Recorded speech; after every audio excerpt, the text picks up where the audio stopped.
നമസ്കാരം. ഇരിക്കുക. എന്താണ് പ്രശ്നം? ഇങ്ങോട്ട് പറയുക. ഞാൻ ചെല്ലടി കണ്ടൊരു വലിയ പേരത്തിന് അതെന്റെ തലയത്തും കടിച്ചു. എങ്ങനെയുള്ള പ്രേതമായിരുന്നു? ഒരു നല്ലൊരു വലിയ. എത്ര പ്രേതമുണ്ടായിരുന്നു? 2 പ്രേതങ്ങൾ.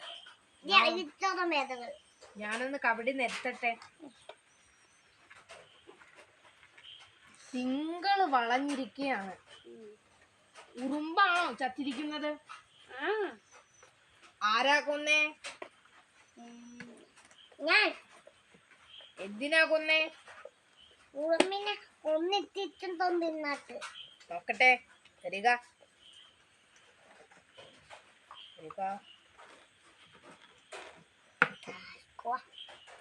ഉറുമ്പ് ചത്ത മരച്ചിരിക്കുന്നു. അതാ പ്രശ്നം. ഉറുമ്പിന്റെ പ്രേതമാണ് കണ്ടിരിക്കുന്നത്. ഞാനൊരു ചരട് ജപിച്ച് തരിക. എന്റെ ചരട് തരാം. വരിക. കൈ ഇങ്ങോട്ട് കാണിക്ക. കൈ കാണിക്ക. ഞാൻ ചരട് ഇന്നോട്ട് വെച്ചോളാം. കെട്ടണം കേട്ടോ. ഞാൻ ശരിക്കും നിങ്ങളുടെ ഇല്ലത്ത് തീ വെച്ചാണോ കൊന്നത്? ചൂട്ടല് വെച്ചാണ് കൊന്നത്. അതാ പ്രശ്നം. പെട്രോൾ ഒഴിച്ചു കൊന്നിരുന്നെങ്കിൽ ഇത്രയും പ്രശ്നം വരത്തില്ലായിരുന്നു കേട്ടോ. ഞാനൊരു ചരട് ജപിച്ചങ്ങോട്ട് തരാം. കൈ കാണിക്ക. കയ്യെ കെട്ടണ്ട, ഇന്നത്തെ വെച്ചാ മതി. വൈകുന്നേരം 6:30 മുമ്പേ കെട്ടിക്കണം, അല്ലെങ്കിൽ കണ്ണ് കാണാൻ പറ്റത്തില്ല.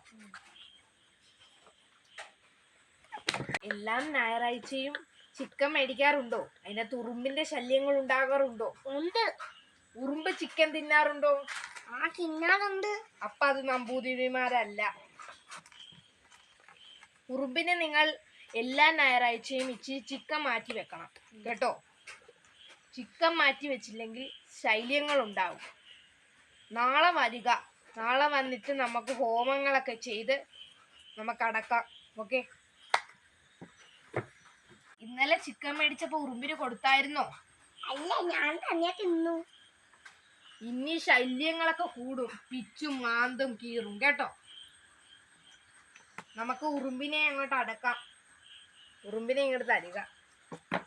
ഞാൻ രാവിലെ മണി ഇത് കെട്ടിയില്ലായിരുന്നു. കെട്ടിയില്ല. ശല്യം കൂടിക്കാണും. ഞാൻ തരാം. ഇവിടെ വെക്കാം. ഞാൻ പറയുന്ന മന്ത്രങ്ങളൊക്കെ ഇങ്ങോട്ട് ചൊല്ലുക. ഉറുമ്പ് സ്വാഹായ, ഉറുമ്പ് സാക്കോയ, ഉറുമ്പ് മണ്ടരിയായ, ഉറുമ്പ് മന്ദരായ,